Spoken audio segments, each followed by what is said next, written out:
Welcome to Loading the Bar with physical training experts Parker McBride and Matt Wasco. Our Fit Lifestyle podcast covers the science of nutrition and fitness, together with the challenges we all face to be disciplined. We'll guide you through the minefields of fads and gimmicks and all manner of BS that tempt us in today's fitness world. Ready to begin? Then let's start loading the bar.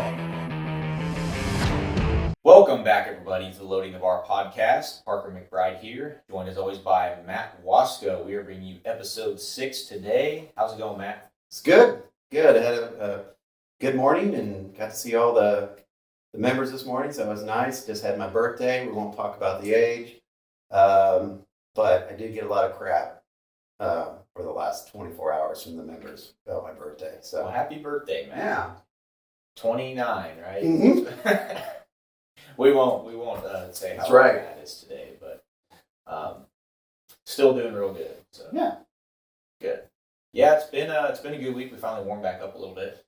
Yes. So I've been enjoying that. No more sub-zero temperatures. I have to tell you, I think we mentioned this last week, but my spirit has been a little more up, just at 30 some degrees.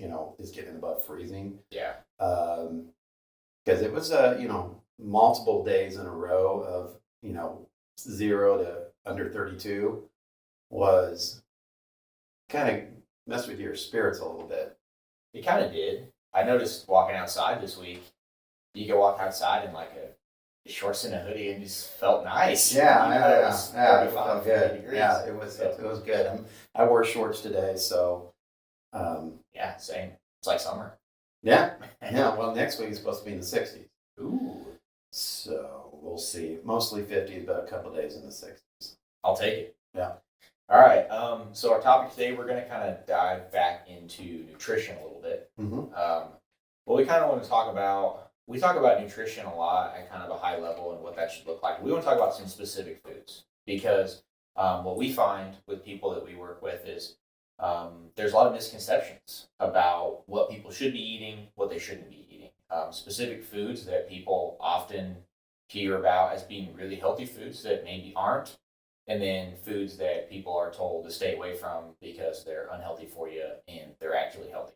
All right. Yes. So we shouldn't be surprised with today's world, with our media, that sometimes that we have to do our own research and actually look into the real facts, not just believe what the media tells us. And I'm just going to start right up from the top and say, being at the World Health Organization or Economic Forum, I think they call it, but they want you to eat bugs. That is not something we want to eat. Nope. Bugs would be the top of the list of the foods that they're trying to push on us that are actually not good. That's for right. us. That's correct. All right. No bugs coming from this table right here. No. All right. So what we're going to start off with is talk about some of the foods that people are told are healthy and that a lot of times are included in their diet because they think that they're supposed to, but maybe they shouldn't. Right. All right. And I don't think, we were talking about it beforehand, and I don't think there could be one that is more important than seed oils. Yes. That's at the top of the list. Yes. We have been preached to by the media, by health organizations, that seed oils are a better substitute for animal fats and things in terms of cooking oils. And that is absolutely not the case. Right. Yeah. Mostly because I did some research on this, and a lot of the seed oils, have low smoking points and become very toxic, inflammatories. And I think I mentioned this in an earlier podcast that one day I had extra time and I had to pick something up for my wife at Hy-Vee, and I was like, well, I'm going to spend a little time here. I went and turned over every snack bag in the chip aisle, every single one. 100% of them use seed oil, 100%. So finding, even the snacks or chips that don't use even power bars, protein bars. A lot of them have seed oils, which some we can discuss. But yeah, it's it's something you want to avoid or even very little of, only in a pinch. Yeah, there's a highly refined process that goes into creating these seed oils. And if you think about, way back before seed oils were around, what they come around probably in the 70s, 80s. So way back before that, everything was cooked in animal fats. Tallow, So beef tallow, yeah. butter, things like that. Yeah. And Lard. yeah. and the seed oils kind of replace those. But if you think about it, beef tallow is just beef fat, Mm-hmm. right? It's a very naturally occurring ingredient.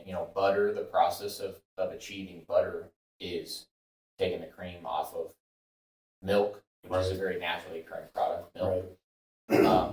There's not a lot of refining process that goes into making those products. Right. Whereas seed oils, let's think about a basket of seeds and then think about a jug of seed oil. Is there anybody who really can explain exactly what has to take place in order to make those seeds into that oil? Right. Yeah. I don't even really. I can't say that I completely understand the process, but I understand the risks and the negative impact of taking, using seed oils over a long period of time. And so outside of how they process it, I really, at this point, I just try to know the negative effects and I stay away from it. Well, anymore, I don't really know a lot of people that change their own oil in their car. Mm-hmm. But I do, and I do too. think about it. Yeah. Matt, when you're pouring that new oil in, what is it? It looks very similar to the seed oil that you'd be pouring in whenever you're cooking something. What if you could put it in your car? Might be worth a try. let's not do it on the expensive cars. Right. They're very, very similar products. It appears like, and I'll tell you what, I don't like that stuff. No, and and there's a whole list, and I maybe if we put our brains together, we can recall them all. But one of them, the ones that you want to stay use is like we've talked about tallow, lard, butter, olive oil, avocado oil. Those are about Coconut oil. Coconut oil, yes, coconut oil. That's about as far as you want to. You don't want to go outside of those. And every time I cook meat, I use tallow. So, and it's great. Works fantastic. I can have that pan 350 degrees, and that tallow does fine. Yeah, when you're cooking beef, most of the time, whatever you're cooking has enough beef fat in it that you can just cook it in its own fat. Yeah. Really. My favorite for cooking eggs is just butter. Mm-hmm. I'll butter the pan, cook eggs on there. Olive oil I like using maybe with cooking chicken because a lot of times chicken, especially chicken breast, is very lean. You do need an oil to kind of cook it in. I'll use olive oil for that. But, I think canola oil is the most popular seed oil by far. And for those of you that don't know, that comes from rape seeds. So it's another name that I'm not sure I want to be eating rape seeds. But so rape seeds, there is sunflower oil coming from sunflower seeds. Safflower. Safflower. That's what. Yeah. There's cottonseed oil, grapeseed oil, and one of the things that I heard somebody say one time, taking a more logical approach to why we really don't know nobody knows the exact reason why these seed oils are so terrible for you. We are just finding in the data that a high concentration and use of seed oils is producing negative health effects for people. And I heard somebody say one time that let's take like grape seeds, for example. Grape seed oil. If you were to take the amount of seeds that it takes to produce a little cup of grapeseed oil, and then you extrapolate that to how many grapes that is, it would be like hundreds and hundreds of pounds of grapes. So they said, in order for you to eat enough grapes to get as many grape seeds as you're getting whenever you're using that grapeseed oil, Mm-hmm. you would have to eat hundreds of pounds of grapes, and it's not a naturally occurring phenomenon for somebody to eat that many grape seeds Right. normally, because Right. you can't eat that many grapes. So the whole theory behind it is it's not something that would be natural for a human to do, to eat that many seeds at one time. But Right. through that refining and processing, we can get that many seeds packed into one liquid, and then people are consuming them when they're consuming the oil. Seems like such a waste of a nice fruit. Well, what they do is they take the seeds out of the grapes, like in that Right. case. And so you've got to, so let's say that you're the grape, you own a vineyard, Mm-hmm. and you pick all the grapes and you go to sell the grapes. You can sell the grapes with the seeds in them, and people won't even like them as much because they've got seeds. And people don't want to eat grapes with seeds as much because you got to deal with seeds. Seedless grapes are Right. pretty popular. Right. Well, so then you take the seeds out and you get to sell the grapes for more money. Then you've got all these seeds. What are you going to do with that? Right? Are you just going to toss them out, or are you going to try to create a marketable product with them? Right. So then what you do is you take and you figure out how to refine these grape seeds into something that you can actually sell to people. And now you've got two marketable products. I'll have to be honest. I'm not real familiar with the process, so I made an assumption that, grapes were being destroyed by pulling the seeds out. But apparently you're saying that they pull the seeds out and still sell the grapes seedless. Mhm. Oh, I didn't know that. Yep. Yeah. I stay away from that stuff. Yeah, I'm not a big grape guy either. Yeah. But and what we're going to find too as we go throughout this list is a lot of these things we're going to bring up actually have seed oils in them, and that's part of the reason why they're bad. But we'll get to that later. Next one I wanted to talk about is skim milk. Mm. Right? Mhm. So it was more popular a few years ago, but everyone wanted to drink the skim milk because the theory was you take all the fat off the top, and then you've got this healthy milk that is low fat. But it's not as healthy as having the fat. Why is that, Matt? Because the fat is a good energy. Exactly. Yeah. Exactly. The fat's very healthy to have, and in the absence of fat, you've basically got what you're basically drinking is like sugar water, Right. kind of. Yeah. And I know that, I think even 10 years ago, my wife likes skim milk, and I would go out and get the raw milk. It still has the chunkies on the top.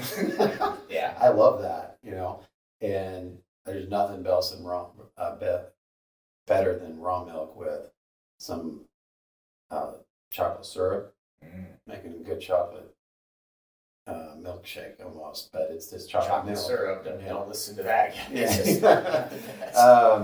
But it's just, oh my goodness. I know when I go to the farmer's market, sometimes I'll be drinking the milk on the way home.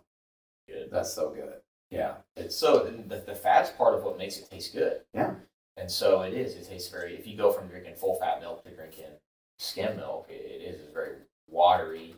Doesn't taste as good. And if you think about it, going back to our point about the grape seeds just a minute ago, if you have full fat milk, you skim the cream off the top, you sell it as skim milk. Right. What do you do with the cream? You take it, you sell it as cream. Right. So what they've done is they've taken one product and they turned it into two marketable products for it. You might as well just buy the milk with the cream. Yeah, exactly. And you could even, if you like coffee, you can even put, raw milk right in your coffee. That is true. Yeah, it does. That is I think true. it tastes good. So, Yeah. and something that's, a lot of the reasons milk's made the way it is so it sits on the shelf longer. The pasteurization Yes. process. And, raw milk, one of the things I learned, I think it was from the farmer's market, is like, I'd buy the raw milk and I'd be good for about 4 days. And so I would bring,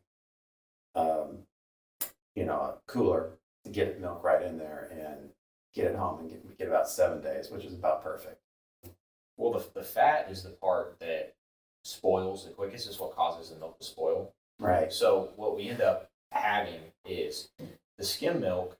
If you take the fat off of it will last longer on the shelf. And so that's another benefit that they get too. Because when you think about it, if you're going to the store, you're buying milk at the store, it's got an expiration date on there, but it doesn't have a milked date. Right. You have no idea when that was milked. Right. And sometimes it could have even been weeks because the pasteurization process involves taking the milk, heating it up to a temperature that is high enough to kill all the enzymes so that bacteria cannot grow. Right. And then it's packaged up and sent off. And by doing that, it allows it to not spoil for weeks at a time. And it's killing off some of the nutrients that are in there. 100%. Yeah. Yeah, absolutely. So, raw milk is a highly, that's a whole other topic right there because it is a highly controversial topic to discuss, and a lot of people are very strongly against raw milk because the bacteria, if done incorrectly and if sanitation practices are not followed, you can have bacteria that can be very harmful to people who consume it. But when done correctly, that there is no risk. It's just something that, if you're wanting to, they regulate so much crap, that shouldn't be regulated. I mean, you just have to make sure that there is a standard to how you make your milk and that that's followed. And even Kansas, I was part of a project for a push for goat's milk. And Kansas has a law, or did have a law, that did not allow for you to advertise raw goat milk. You couldn't. All the place you could advertise was on your property. You couldn't even go out and tell someone that you have it. That's how strict the law was. And about 2 or 3 years ago, I was part of more from the production side. I helped produce a video that got that law overturned. And so now you can advertise goat milk. So everyone's really freaked out by not having pasteurization. And but it's the healthiest milk you can get. Well, I'll put it this way: I've been drinking probably a gallon or even more a week of raw milk for over 2 years. Well, I'm just fine. Well, that's what we did for centuries. That's true. It's absolutely. I mean, we invented pasteurization in like 1920 or something like that. Louis Pasteur invented pasteurization. People lived before that. Yeah. Without getting sick. So. Well, you kind of think about not just that, but you kind of think what's happened to food in the last 100 years and how we've had all these new types of illnesses that we didn't have. All these, even like autism and, cancer and, all these things that we didn't have, wasn't as prevalent before the turn of the 20th century. We get into the 20th century and suddenly we're having an uptick of all these different chronic diseases that we didn't deal with prior. So you have to think about, well, why is that? I don't want to go too far down the rabbit hole here, but just keeping it on a basic level, I think it has a lot to do with what we eat. 100%. Garbage in, garbage out. Right. Right. Where were the fat people 50 or 100 years ago? Exactly. Where were they? They weren't there. Right. Where was the diabetes? Where was the heart disease? 100 years ago. And then we're not saying there was no fat people, but the reality is that everything's in percentages, right? So, the amount of really heavy overweight people was like a dichotomy of difference between where it is today and where it was 100 years ago. Yeah, absolutely. Next food, peanut butter. Yes. That's been one of the ones that I've seen. It's still very misunderstood. Right. That, I'm having peanut butter. That's a health food, isn't it? Peanut butter. Peanut butter is one of those, like we talked about earlier, talking about seed oils. Peanut butter is made from seed oil. Right. So if you don't think seed oils are healthy, you can't think that peanut butter is healthy. Well, it's funny. Like I said, we always talk to our trainees about their diet. And I'll say, well, how's your protein going? Oh, I had my peanut butter sandwich. I mean, I hear that probably half the time. I had my peanut butter sandwich, and I'm like, no, that's not. One, it's not a huge protein intake, and two, it's just not healthy. Yeah, so the processing that goes into it, the ingredients, if you look at the ingredients on in peanut butter, you're going to see that seed oil as the number one ingredient to that. And there's so much better in terms of how much protein it has in it and then the quality of the protein in other foods. Right.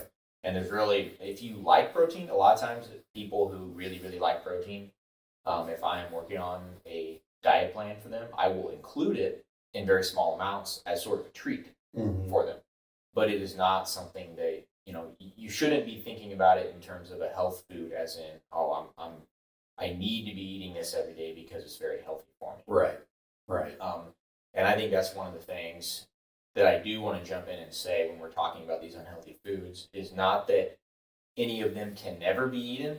It's just they need to be treated like other types of foods that are well known to be unhealthy, where it's like, okay, you can have that a little bit as a cheat if you want to, but it's not something that, like you talked about the chip aisle and all the chips have seed oils in them. Doesn't mean you can't ever eat chips, but understand there are no such thing as chips that are health foods. Right. Well, and it's it's kind of the same thing. I have a lot of people come to me and their protein bars are part of their protein intake, and I will always stress it's like I would avoid making protein bars a big part of your protein intake. Mostly from the standpoint of the seed oils I put in them. And I said, in a pinch, hey, I sometimes will grab a protein bar. I try to avoid them, but in a pinch, that's the only time I would do that. It says, it's going to be about more meal preparation. And, something you said in our very first episode where you were talking about if the mindset's there, you'll create the opportunities for you to get the correct foods and make the time.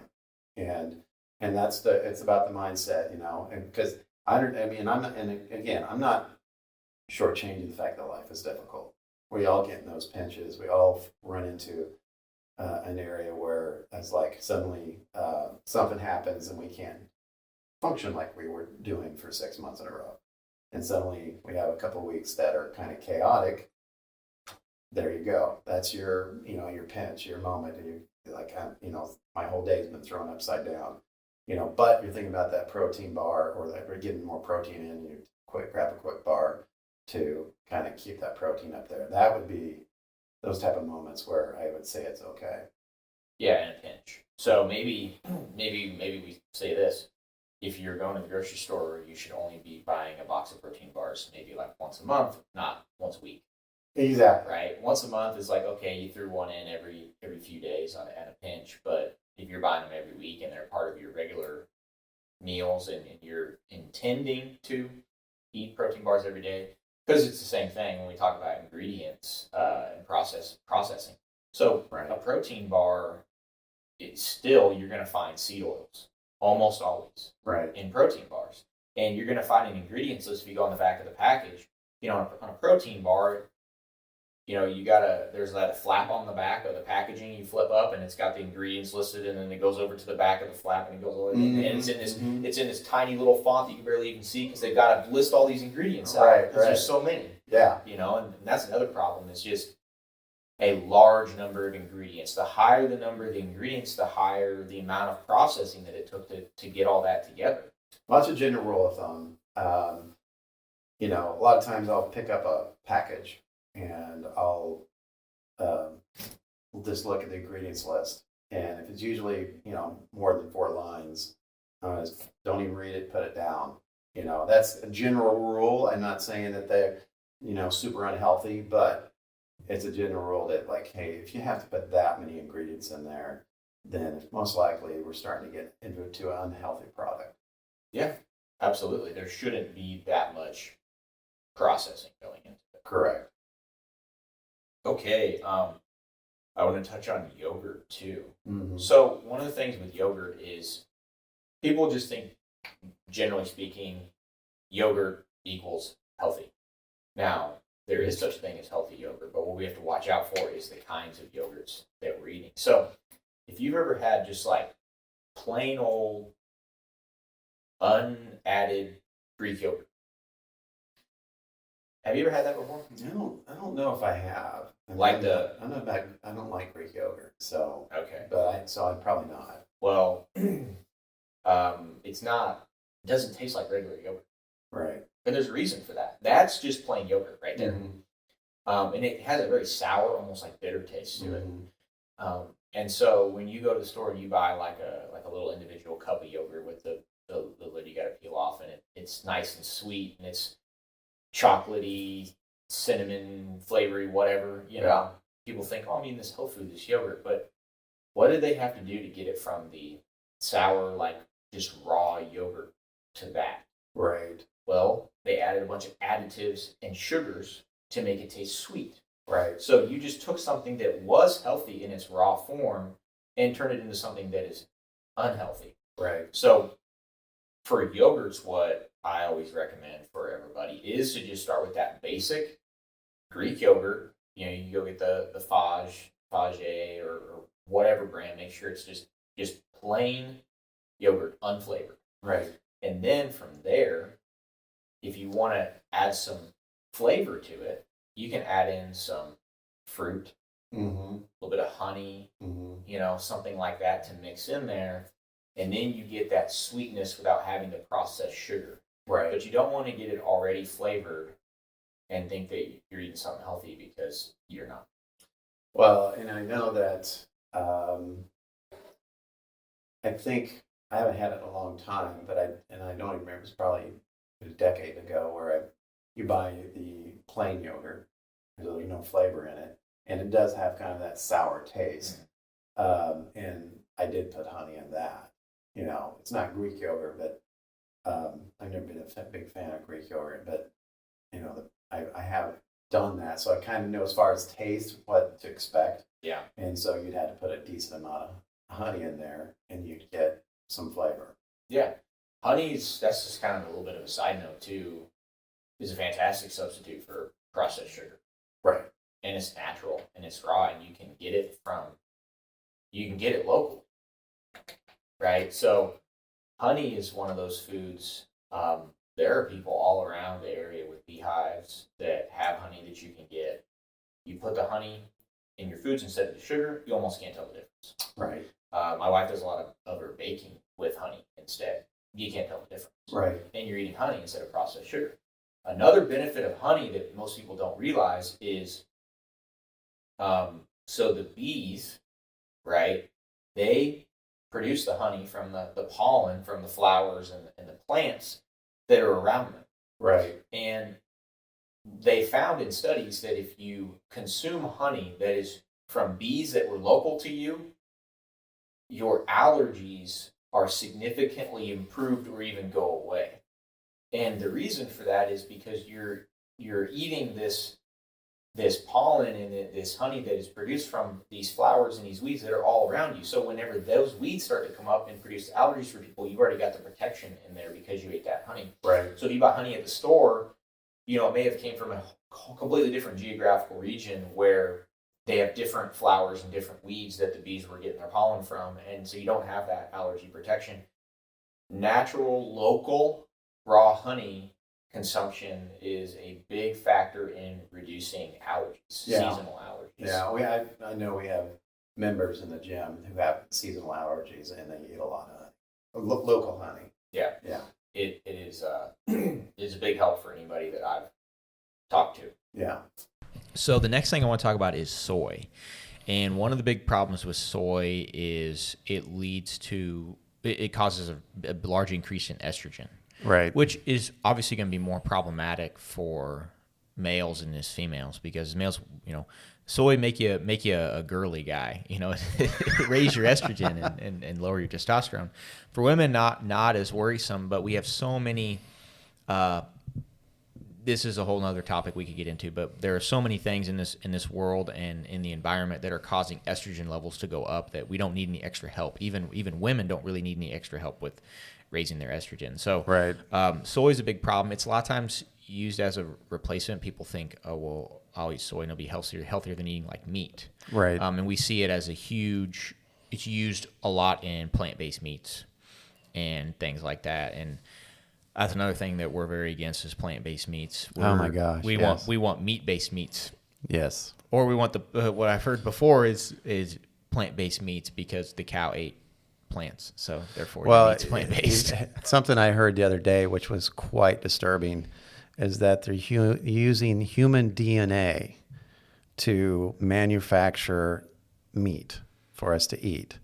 Wow. Yeah, that's over in Europe. Cannibals. Cannibal. Yeah, like human. I don't know. I don't quite understand the process, but it's called, manufactured meat, and they can make meat that kind of sort of looks like meat, and it's done with 3D meat printers, and they use. I heard the most recently they use human DNA to create these meat-like products, and then it's like, holy smokes! So I haven't verified that yet, so I don't want to get too far down the road. But it was something I saw the other day, and I'm like, I do know that they already have these meats that have been manufactured being sold in some restaurants over in Europe.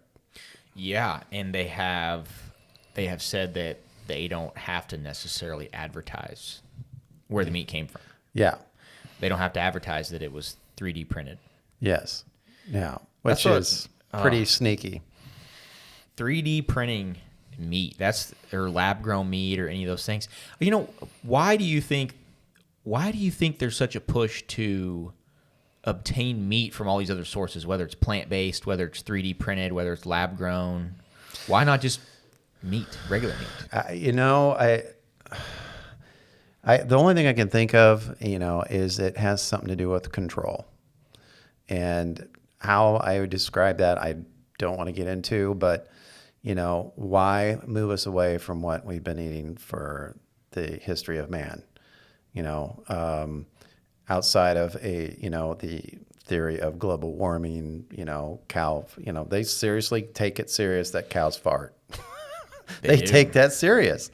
And, I think it's all an agenda, and I think it's all about control. If they can control what we eat, then they control our health. And that's what concerns me. But again, I am spitballing here. You know what's kind of crazy? And I've thought about this before, but I've never really brought it up or said it. I grew up on a farm. Me and my dad have cattle farmed for a long time. I've spent a lot of time around cattle. I've never heard one of them fart. Yeah. They poop all the time, but they're not just, people act like they're just constantly over there like passing gas. You're right. I haven't witnessed that. Well, I think it was the World Economic Forum that recently said that they wanted everyone off meat by the year 2035 or 2040. And I thought, man, something's afoot here. You know what I got to say to that? What's that? Over my dead body. That's right. I won't be. If that's the case, then I won't be alive in 2035. That's right. Without a doubt.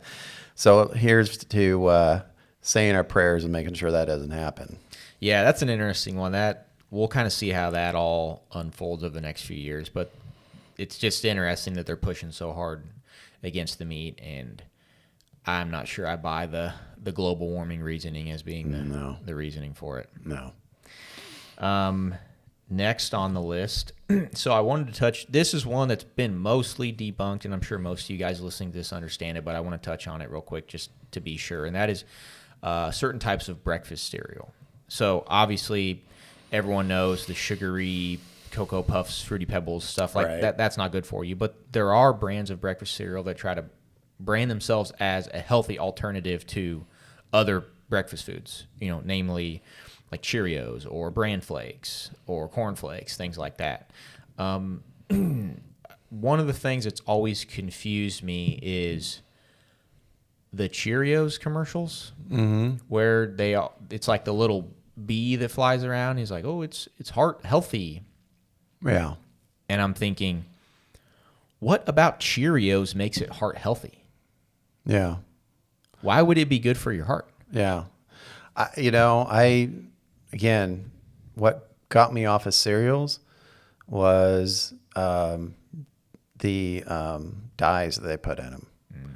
And I probably I haven't been eating cereal for probably 20 years, but there was a time, and that was part of what's considered healthy. Yeah. I mean, they put out those lists of all the healthy items, which they were all very unhealthy.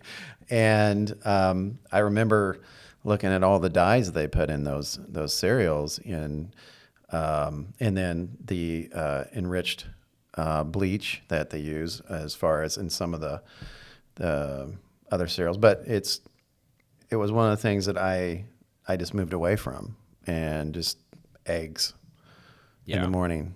And that's kind of a whole nother topic here, but that I think we should touch on in this episode. But when you talk about Cheerios or breakfast cereals saying they're heart healthy, what that actually comes from is not necessarily saying in a positive that these are healthy standalone, but what they're advertising is that they are healthier than this other alternative. And what they're referring to is eggs, basically. Right. Eggs are very high in saturated fat and cholesterol. And the government came out and decided many, many decades ago that saturated fat and cholesterol were really, really terrible for you. And therefore, we needed to eat foods that were not that.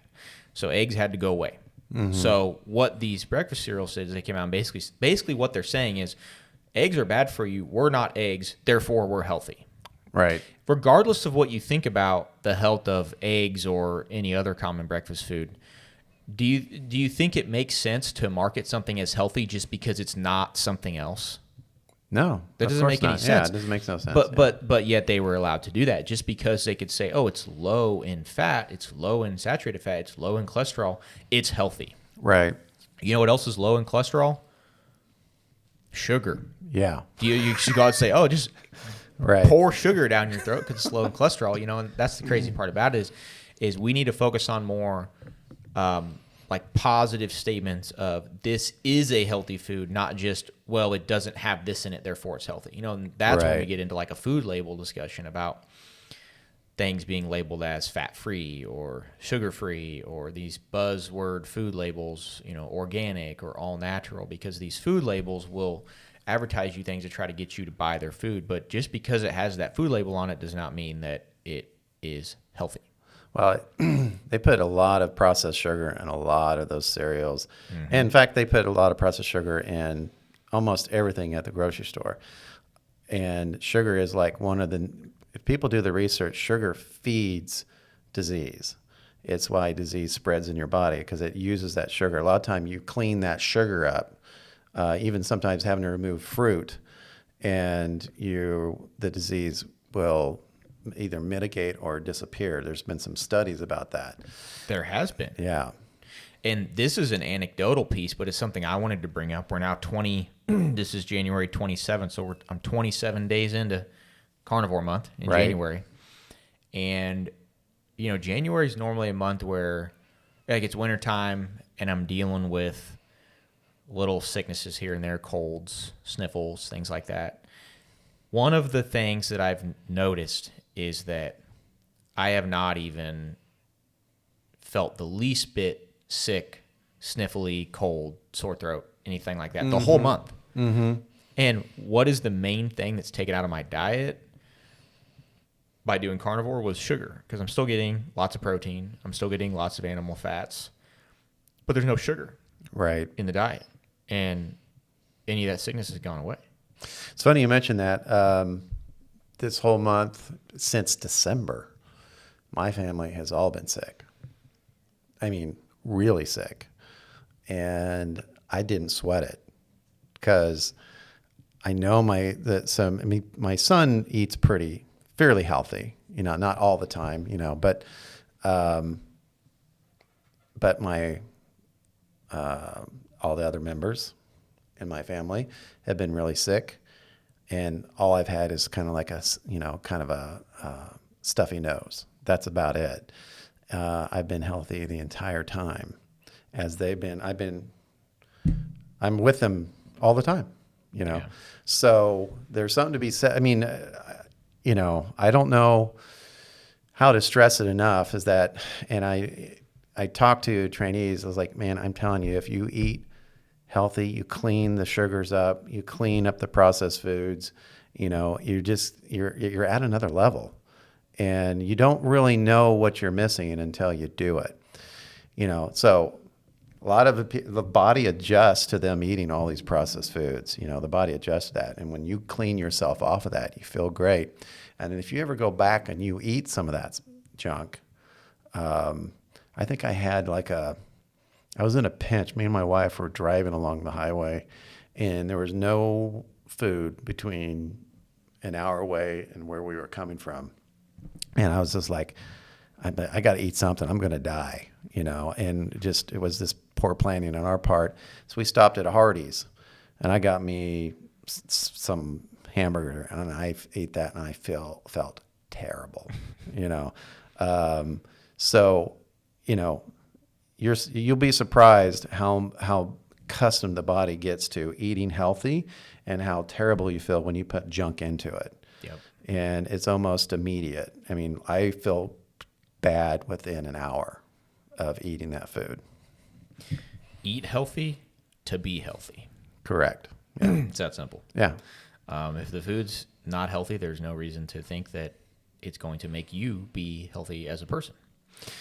And the idea that, you know, and the idea that you can eat unhealthy and then sort of exercise to make up for it and then become healthy is not true. I've had many members come up to me and say when they were young, they relied on their youth, where their metabolism ate really shitty. And I just had a phone call the other day from a friend. He was calling me. He saw some post that I was in, and he was asking me about what I eat and how I work out. And he goes, you know, when I was younger, in my 20s, I worked out all the time, but I ate terrible. And I said, well, that metabolism, that's what you're relying on. I said, think how much farther along you would have been if you eaten healthy. And he said, oh, absolutely. You know, he says, I definitely felt, you know, some negative effects for how poorly I ate. That just goes to show how important it is to teach that early on and to teach that to the younger generations, because I do think that over time, a lot of people learn that down the road, right? Because they do get to their 30s and 40s, and it's not as easy as it used to be, and they have to figure out how to do it. They either become unhealthy or they have to figure out how to eat healthy, right. One of the two. And so what we need to do is educate at a much younger age. Educate these kids when they're growing up how to eat healthy and how to eat correctly. And obviously they can choose when they're adults whether to do so or not. Right. But at least equip them with the ability to do it, because what we find in our trainees a lot of times is brand new people, they don't know how. They're not just saying, I know how to do it, but I just lack the discipline. A lot of people don't even know how to eat healthy, and that's because it's a lack of education. So, you know, every opportunity we get, we should be trying to help the next generation, the younger generation, learn how to be healthy. In health class, I mean, the only thing I can think of from my formal education, I did in college take some nutrition classes and things just as an elective. I wasn't forced to, but the only class I was required to take to graduate high school was health class. And, you know, I can't really remember learning hardly anything about nutrition right in that class whatsoever.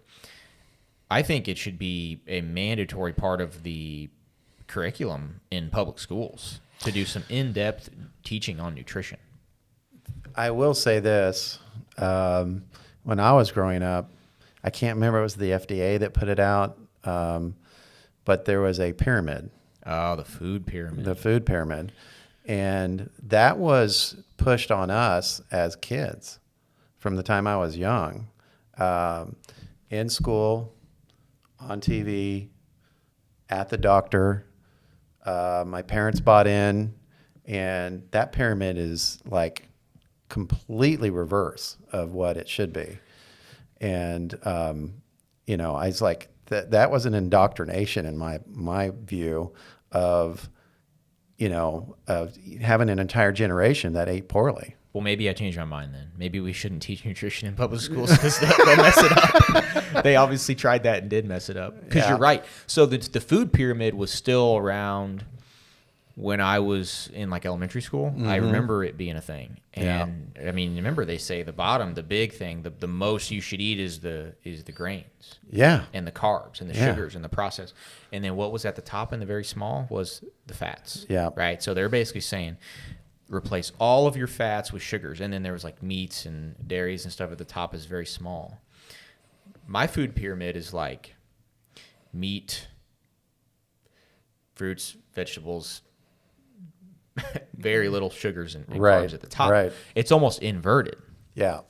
And I do believe that is a big reason why we lack the ability to feed ourselves healthily today. Well, everyone has a misconception. That's why we're having this discussion. Is like everyone is worried about salt and how it's bad for you, or they think it's bad for them. And I'm like, or the doctor will tell them, hey, this is the diet I want you to eat. And that's where you have to be real careful as a trainer, because I'm not a medical quote unquote professional. I'm just a trainer. So I have to be cautious about, what I say against what a doctor's advice is. But, I'll just say what I would eat. I'm not telling you what to do with your, you need to consider your doctor's advice. But that's not what I would. I would almost go the opposite direction. No, well, let's. I was actually watching a documentary. I was talking to Matt about this before we jumped on this podcast. I was watching a documentary talking about a lot of things, but one of the things it was talking about was how the food pyramid came to be. And, this was back in the 70s.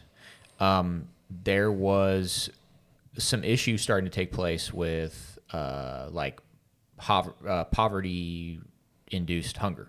So, people around the country that maybe they didn't have enough money and they were hungry is kind of what they were saying. And so the government, the Senate started a committee that basically was going to go into trying to solve this hunger. And one of the things that they did, because they said, well, we can solve the hunger. How do we solve the hunger? We feed them. Well, what do we feed them? So they decided to do this study and decide what is the ideal American diet. And they were going to figure that out, and then they were going to use this dietary guidelines to help feed people and start pushing food out to kids and to people in poverty and things like that. And they did some studies. They talked to some people, and you know how government goes with lobbyists and stuff. You pay off politicians, whatever. Well, anyway, they decided to study the negative effects of saturated fat and cholesterol on health. Mm-hmm. And they started these studies. And if anybody knows about scientific studies, they take a very long time to complete. Mm-hmm. And they actually had a clip in the documentary of the Senate committee meeting. And the leader of the committee, they were talking about, well, we haven't finished the studies yet. We haven't finished scientific studies. We don't really know what the results of these are, if this is true or not. And the guy said, you know what? He said, you scientists may have the luxury of being able to take a really long time to do these studies, but he said, we're the government. We don't have this time. We have to act now.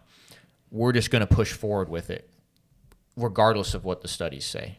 We don't even have the results yet, but we have to push forward because we have to get this done for the people. And so they went ahead and they completed this project based on their assumptions that they had not tested whether they were true or not. And then what was the result of it is they built the food pyramid. They sent it to the USDA, and they started pushing that in just out to the public, in schools, in any government organization, started pushing this food pyramid. And I mean, I was talking about that being a thing when I was in elementary school. That was in the early 2000s, early to mid 2000s.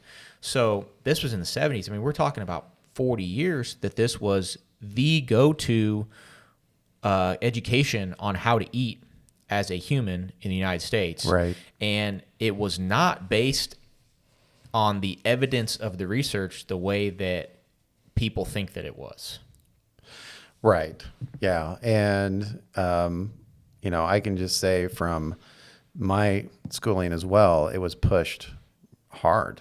It was something that was passed around, and the teachers looked at it and passed it to all us and said, let's learn this pyramid. This is what we eat. And so there was a lot of trust given to the government. And what is the motto of the government? Take advantage of a tragedy or take advantage of a serious situation and use it for, I would say, devious purposes. And, so, it's one of those things where you have to be careful about when the government's trying to solve a problem.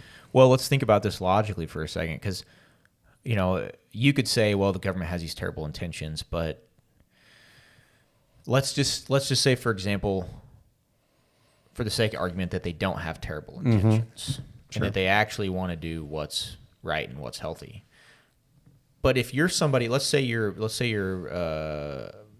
you manufacture a certain product, and then a food product, and all of a sudden you hear that the government is going to start studying what humans should be eating and what the ideal American diet is. To you, that should be, a light bulb should go off. I need to go talk to the government and convince them that my food product that I create is the best thing for Americans to eat. That way they will tell America that my product is what they should eat, and then you get infinite sales, right? Everyone's going to buy your product if the government says you need to eat it. Right. So I bet that these government officials are probably being bombarded by people lobbying them saying, hey, this is what people should eat because this is what I sell. And at that point, you basically have a food pyramid that results from whoever can lobby the government the most. Well, which still falls into corruption, yeah. and take advantage of it. Not necessarily trying to make us unhealthy, but just taking the money over caring about our health. Exactly. Yeah. Ultimately, if you have it's kind of, not to segue too far away from what we're talking about, but it's kind of human nature, and we all kind of fall into it, I guess, at times. But the goal is we do what we should be doing because it's the right thing, right?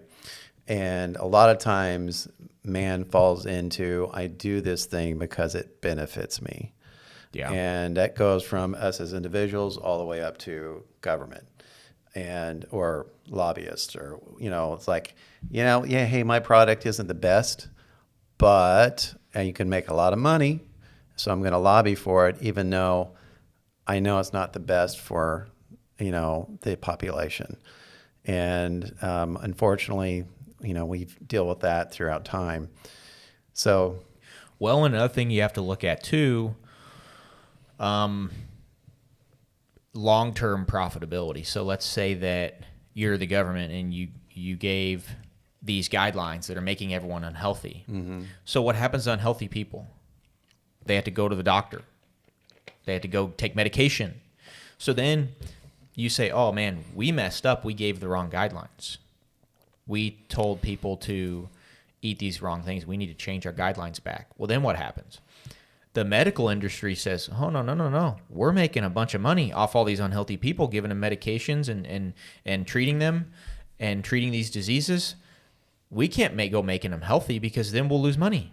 Exactly. So then they're, any way you look at it, if there's money to be made, then whatever's ideal is not going to be pushed. Well, medicine is about treating the problem, not solving the problem. Exactly. You solve the problem, your money goes away. Right. Right. But if you just treat the problem, instead of saying, well, if you do this, you could, like what they found, diabetes is a good example. So we're talking about the food pyramid and eating all the processed sugars and processed carbohydrates. Well, what does that cause? Now, the government will tell you that eating red meat and cholesterol is what gave you diabetes. That's not true. What gave you diabetes is eating all the sugar. Right. And that's easily proven. And that's also proven by, if you take somebody who's type 2 diabetic and you put them on a diet that is very, very low carb, very low processed sugar, their blood sugar improves 100% of the time, and it gets them off of medication the vast majority of the time.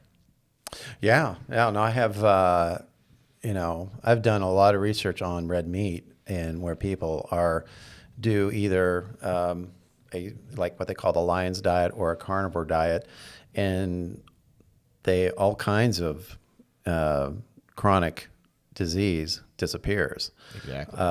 And a lot of that is because, one, all the nutrients that are in meat. I mean, meat, I know this is crazy for people, but meat actually has more nutrients in it than vegetables. Oh, 100%. By far. And more bioavailable. So, and I know we've talked about this in the past, but we're big meat people. But, so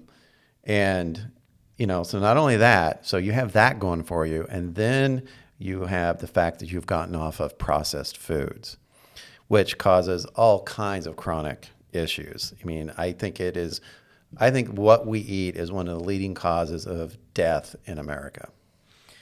I would say premature death. Yeah. I would say we've gotten to the point with our medical advancements. People don't, there's not as much infant mortality. People aren't dying from hazardous things or wars and different stuff as much anymore. Mm-hmm. So if you take a person that lives a healthy life and doesn't die from an accident or something fluky like that, they should live to, what do you think, 90? Easy. 100 maybe Yeah. even? But it's this poor diet leading to these chronic diseases that cause people to, say, have a heart attack or get cancer or, Alzheimer's even. We have seen diet be linked to brain function and deterioration in brain ability. So there are all these leading causes of death that you can tie back to diet and that are causing people to die at, 60, 70, even 80 instead of 90 or 100. Right. And we talk about a lot of these studies and research that we've come across, and I know we kind of speak to them kind of off the top of our head. So, if you guys ever want to challenge us, or want more information on that, always feel out to reach out to us at the email. Absolutely. So all this is, we're not necessarily, we do talk about anecdotal evidence quite a bit and stuff that we've tried on ourselves and how it's worked. But, also our education is a result of the research that we've done, the things we looked into. We're not just spouting it out randomly. So this is all stuff we've looked into, educated ourselves, and what we're trying to do is summarize it in a way that can make it easy for you guys. We've chosen this as one of our passions, one of our pursuits, and we want to pass it on to you guys in a way in a way you can trust, in a way you can quickly learn and listen and do what's ideal. So we're not out here trying to push any agendas. We're just out here trying to take what we've learned through ourselves and through our research and just help you guys the best we can. yeah. So I think you're right. I think we know. You said something to me once where because there's always a conflicting theory or idea or research or approach. There's two sides to every Yeah. coin. So, and some of these come from what we would consider prominent authorities. There are people, or at least they have the impression that they know what they're talking about. They'll have some PhD behind their name, but there is, research and studies are sometimes set up to get a result, not to reveal reality. And so you have to look. I know I've done this in the past where I've dug into research because it would come out with a result or a what they call it. They determine a hypothetical and then they do the research and then it'll either match the hypothetical or it'll or what they want it to say, right? And then you dig into the research and how it was conducted, and you realize that this was not. It was, but to make it easier, it was slanted. It was all set up to get a particular result. So, well, let's think about that logically for a second. If your research studies don't just happen they had to be funded. Correct. Somebody has to pay for them. Somebody has to allow this to take place. Exactly. So if you're the person that's funding a research study, a lot of times you're funding it for a reason. Why? Well, if you have a product to sell and you want to have a scientific research study published that shows that your product is the better thing to buy, there's some incentive to have a study, right? So you fund a study, and then all the people that you're paying to do this study, you got the scientists that's getting paid, and they say, hey, pay you a little more money as long as it comes out the way that we want it to come out, And of course it's going to come out the way they want it to come out. They're hiring the people and paying the people that are doing the study. It's going to come out saying what they want it to say, which is part of the reason why a lot of the confusion, because where we started was people would say things, and they're like, well, people say meat's bad, people say meat's good. Which is it? Let's do a scientific study. And that was kind of the answer. And so then everyone's like, well, the scientific studies are what we have to solve, because if not, why would we just listen to this guy or listen to this guy? But then now we have the problem where everyone realized, oh, scientific studies are what people listen to. So then we started manipulating scientific studies in that manner I just talked about. So now we have scientific studies that say the same thing on both sides. Right. So what I've done is, in my life, is research, and then I try it on myself. And then based on how it goes on myself, if it's successful in myself, if it's not successful in myself, I just usually throw it out and say, that doesn't work. If it's successful in myself, I start telling it to people around me that are curious or, trusted people around me, and say, hey, this is what I'm doing, and see if they will try it. And then if they try it and it's successful in them, then I start to say, now we're on to something. And then maybe I go out and research to see if there are other anecdotal evidences of people doing it and succeeding with it. And then I know I've got something, right? But I'm not just reading a scientific study and then saying, oh, I read this in a scientific study, and then I'm going to throw it out there and tell everyone about it and treat it like it's 100% truth when I don't know that yet. Right. And that's something, I didn't finish that thought. That's something that I remember you telling me once, that there was an opposing idea that we didn't really teach. And I sent it to you, and you were like, all I can tell you is I know what works in the gym. I've seen what works in the gym. And I thought, well, that's actually makes a lot of sense. We implement these, be it form or diets or, approaches to fitness. And when we see success, it works, and, we have opposing views.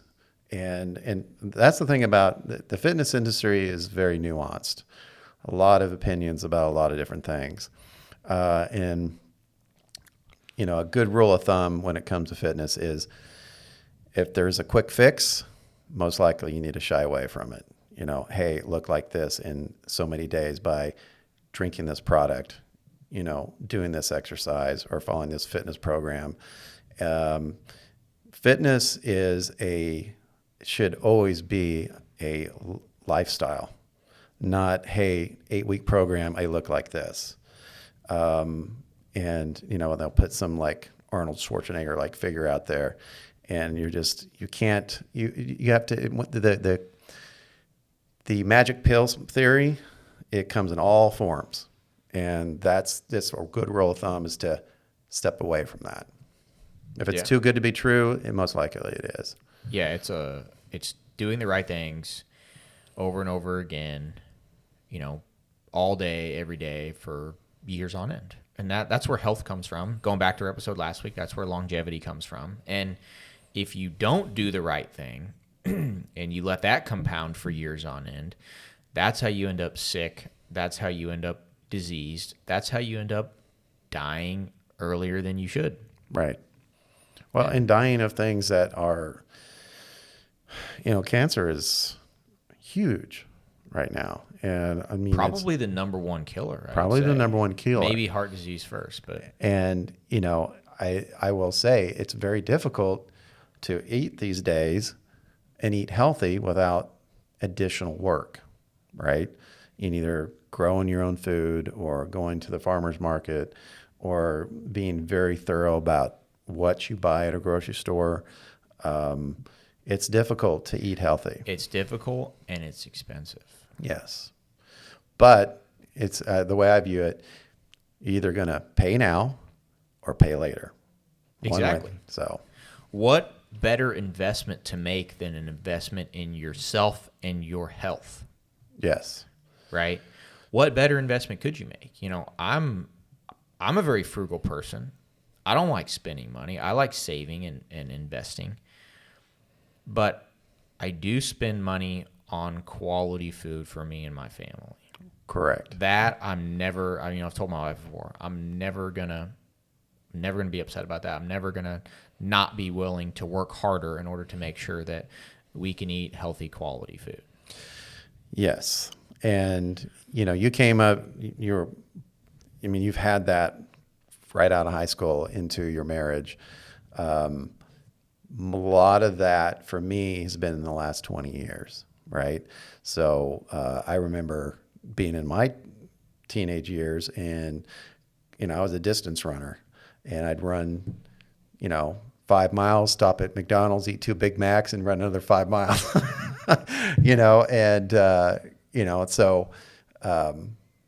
but a lot of my regimen as far as what I eat has been in the last, really lock it in the last 5 to 10 years as I get older. Right. Well, I think that's important to point out too, is we talk about longevity, living longer, avoiding these diseases. Doesn't mean that if you didn't start when you were 18 that you're somehow screwed. Yeah. It just means that, start today. And if you're still pretty healthy and you're still living, then you're in good shape.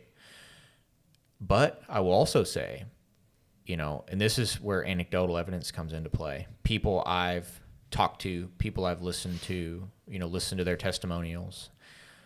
People in some really, really bad situations that through diet have completely healed them. Yes. Are you familiar with Jordan Peterson? Yes. And his daughter, Yeah. Michaela Peterson. Mm-hmm. That's a great example. If you guys, I don't want to spend too much time on it now, but if you guys ever want to do some research, she had juvenile arthritis and, even like depression, anxiety, and was just honestly a mess if you listen to her tell her story, and completely changed her diet and healthy as can be now. Yeah. Went from a mess, don't even know how you're going to keep living, to thriving health-wise just by diet change. Yeah. It can be done. Yeah. We can't overstate how important food is. It is your lifeblood to, living a good life, right? We've talked about how eating healthy, better energy, better sleep, better mood, better fitness. I can't stress it enough. And, unfortunately, a lot of people have to go through the experience and have some type of illness or health risk before they start saying, I need to eat better. Yeah. Just always remember, guys, you are what you eat. It's a very simple old saying, but it's true. Yep, absolutely. Well, Matt, anything else you want to add? No, I will be looking forward to seeing you next week, and we'll have another topic. Absolutely. Well, guys, I want to thank you for tuning in. Thank you for listening to our episode talking about nutrition here. Mostly just touched on foods that are often branded as healthy, that aren't, that are actually a little bit on the unhealthy side. All right. So those are the foods you guys want to avoid. We've talked plenty in past episodes about what foods you guys should be eating. Small changes. It's about small steps, not necessarily changing overnight if you're not there at this point. So just want you guys to work in that direction. Keep that in mind. And we look forward to seeing you back here next week on Loading the Bar podcast. Do we want to make a cheese prediction? Oh, yeah. Let's do that real quick. Baltimore Ravens tomorrow in Baltimore.